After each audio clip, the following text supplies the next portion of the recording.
हिमाचल प्रदेश में कई ऐसे जल विद्युत परियोजनाएं हैं जो आज तक सवालों की कटघरे में आकर खड़ी हुई हैं। इसी कड़ी में लोहरी जल विद्युत परियोजना प्रभावितों का प्रतिनिधि मंडल उपायुक्त शिमला से मिला।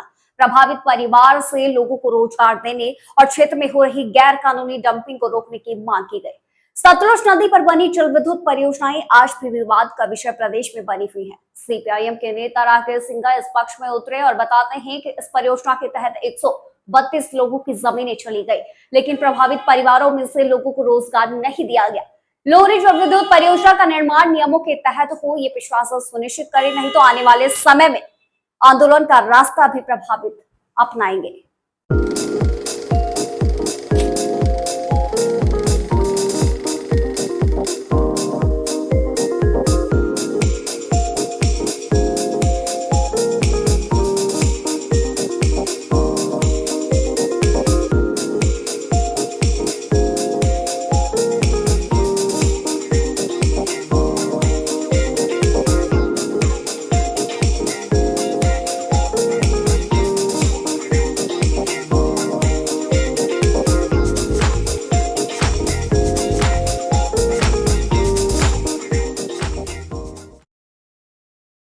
निर्दलियों का ये रिजल्ट आ जाएगा, उसके बाद एक बड़ा डेलीगेशन उनके पास आएगा और उसमें हम एक दफा दोबारा विनती करेंगे उनसे कि भाई इन मांगों को हल करें।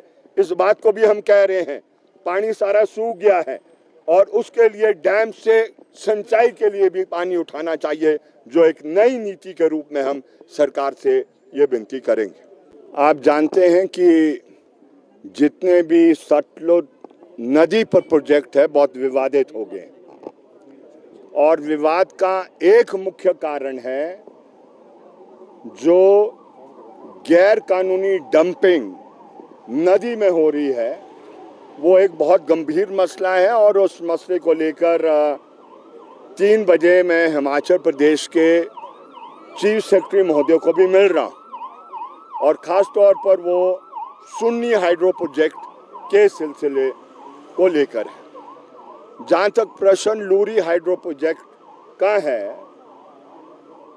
उसमें हमने बहुत साफ और स्पष्ट प्रशासन को कह दिया है और इसके बाद सरकार को भी कह देंगे, जो प्रोजेक्ट प्रभावित की पीड़ा है उस पीड़ा को दुर्भाग्यपूर्ण कानून होने के बावजूद, नीतियां होने के बावजूद सरकार और सरकार का तंत्र उस पीड़ा को दूर नहीं कर पा रहा है। और इसलिए आप जानते हैं कनौर में बहुत से प्रोजेक्टों के प्रश्न को लेकर जो नौजवान हैं और महिलाएं हैं, उन्होंने वो प्रोजेक्ट बनने ही नहीं दिए। हम ऐसी परिस्थिति नहीं चाहते हैं कि ऐसी परिस्थिति पैदा होए और इसलिए हमने डिप्टी कमिश्नर महोदय से विनती की है, जो कानून है, जो नीतियां हैं, मेहरबानी करके उनको लागू किया जाए। और वो क्या है, जमीन चले गई 132 लोगों की जो जमीनें इसमें गई ज्यादा की है, लेकिन 132 को अभी तक रोजगार नहीं दे पाई है जो सतलुज जल विद्युत निगम और जो पटेल कंपनी है। इससे बड़ा दुर्भाग्य क्या होगा, आपने सारी कुर्बानी दे दी, सारी भूमि चले गई, कोई भूमि बची नहीं, लेकिन उसके बावजूद आज प्रोजेक्ट को बनते हुए ये समझ ले आप 5 साल हो गए हैं, लेकिन 5 साल में आप रोजगार नहीं दे पाए। और इसलिए हमने कहा 1 अप्रैल 2024 से जिन्होंने अप्लाई किया है, अगर अनस्किल्ड होगा तो अनस्किल्ड का वेजेस देना होगा, हाईली स्किल्ड होगा तो हाईली स्किल्ड का वेजेस आपको देना होगा। ये प्रश्न भी रखा है।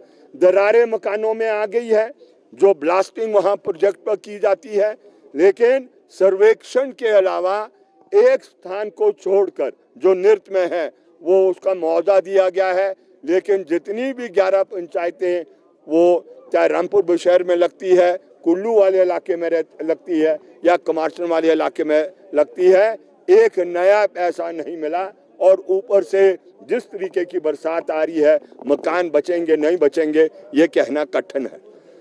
लगातार 2019 से मैं समझता हूं कोई किसान ऐसा नहीं होगा जिसकी ये 10वां हिस्सा भी फसल का लगा हो, चाहे प्लम है, बादाम है, या आपके एप्रिकॉट है, या चरी या सेब है। उस इलाके में इसलिए नहीं लग रहा है, जो धूल उठती है, सारी की सारी धूल तमाम फसलों को नष्ट कर लेती है, और वो एक साल को छोड़कर जो 2021-22 का कुछ पंचायतों में मुआवजा दिया है, बाकी अभी सारे देख ही रहे हैं कि कब सरकार और सरकार का तंत्र मदद करेंगे।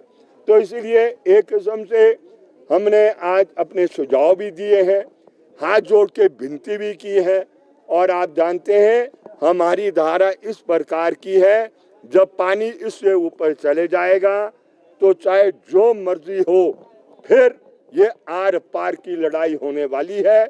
आर पार की लड़ाई से पहले जितने भी दरवाजे होंगे उन दरवाजों को हम खड़काएंगे और कोशिश करेंगे कि उससे लोगों को न्याय मिले।